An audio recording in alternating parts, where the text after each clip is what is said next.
Pour beaucoup, c'est l'événement high-tech du mois, peut-être même de l'année, l'Apple Watch. Alors, faut-il ou non craquer pour l'Apple Watch? Vous vous posez peut-être la question. Et puis c'est vrai que là, les avis sont partagés. Il y a ceux qui sont contre et il y a ceux qui sont pour.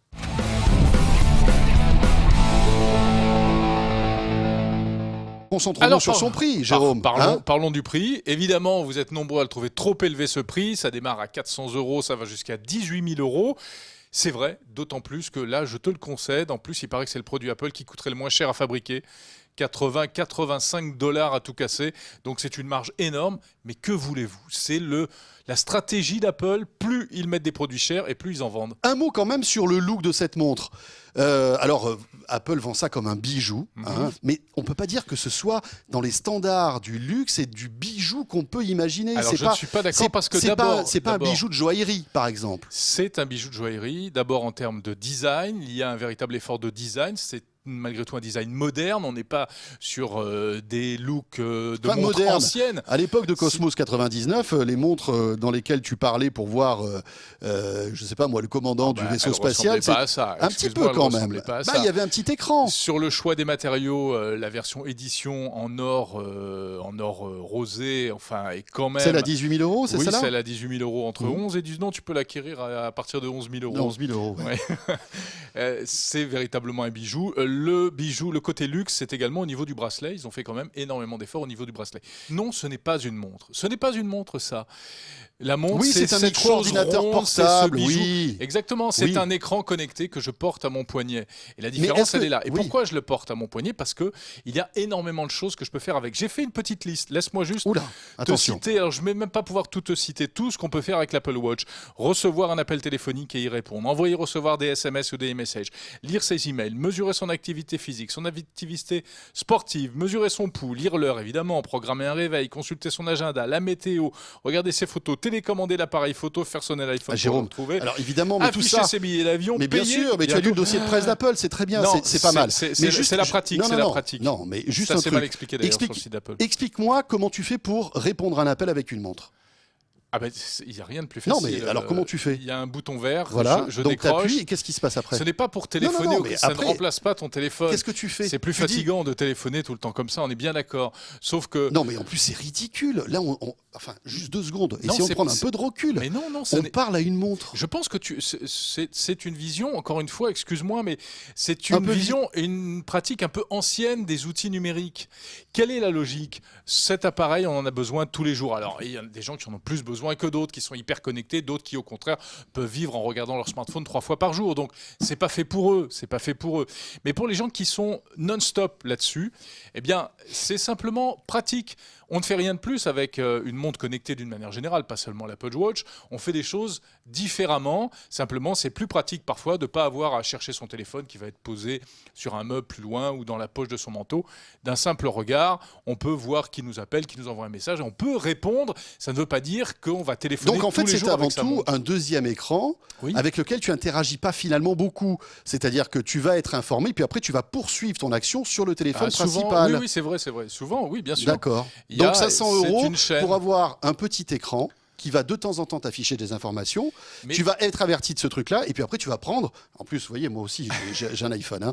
Donc, pour poursuivre ce que tu as commencé sur un grand écran, sur l'écran de ton iPhone. Oui, mais tu parles du prix. Est-ce que si elle coûtait 80 €, tes arguments sur l'utilité seraient différents? Tout à fait, parce que je pense que là, il y aurait peut-être un sens. 80 € peut-être pas, mais si c'était relativement raisonnable, peut-être moitié moins cher, là, ça aurait peut-être un sens. Et je t'accorde le fait que ce n'est qu'un accessoire, un prolongement du smartphone, ce n'est pas un outil indispensable. Tu parles de 500 €, mais l'exemplaire que tu as autour du poignet, qui est très beau, il coûte 2 fois plus cher, voire plus de 2 fois plus cher. Coûte 1 millier d'euros. Voilà, 1 millier d'euros. Bon, enfin, voilà.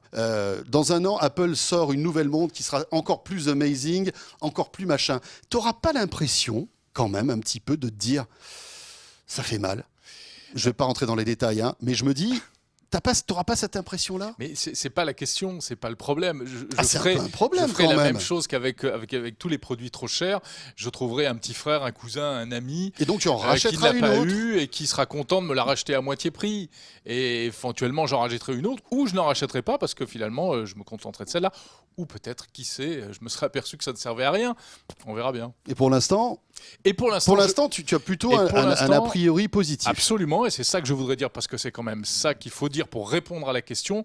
Utile ou pas utile? Oui, c'est utile. Non pas indispensable, mais réellement utile. Et en plus, le vrai plus, et ça mérite d'être souligné, elle fonctionne bien. Il n'y a pas de raté. L'interaction avec l'iPhone est formidablement bien pensée.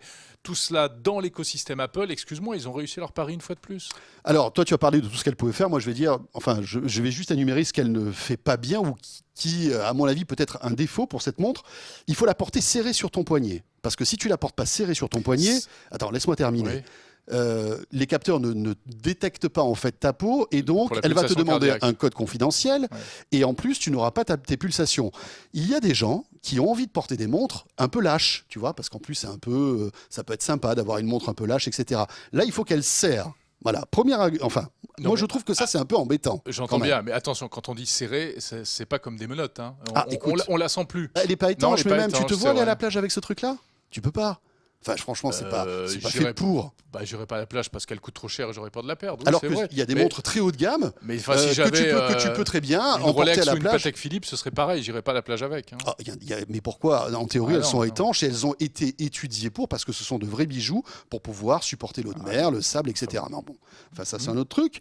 La suite. L'autonomie. Alors, l'autonomie, c'est vrai que elle est pas si mauvaise que ça. Elle est pas si mauvaise lorsque tu l'utilises au quotidien. Moi, je me couche le soir, elle est encore à 60%. Donc, j'en fais pas peut-être une utilisation très intensive pour l'instant, mais je suis très agréablement surpris par l'autonomie, qui est plutôt pas mauvaise. La mauvaise surprise, je te l'accorde, c'est qu'elle tire beaucoup sur la batterie de l'iPhone. Ça, c'est pas bon.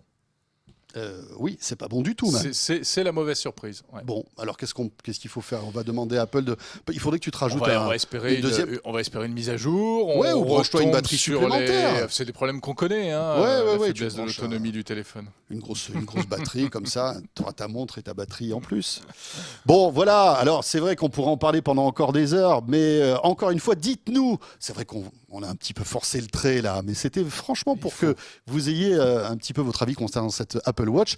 Qu'en pensez-vous? Dites-le nous, laissez-nous des petits commentaires sur Twitter, sur YouTube. Allez-y. Et on se retrouve très vite pour un nouveau fight sur 01net TV.